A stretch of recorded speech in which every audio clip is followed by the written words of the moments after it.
Hello, అందరికీ బతుకమ్మ శుభాకాంక్షలు అండి. ధన్యవాదాలు.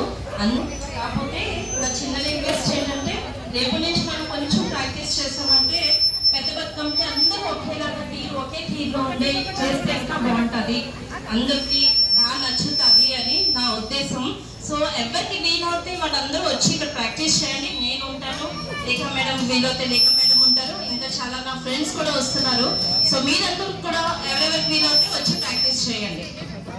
Thank you. 6:30 to 7:30. అండ్ రేపు ఈవినింగ్ ఎవరైతే వస్తారో డైలీ ఒకరు బతుకమ్మ చేసుకొని రావాలి అండి.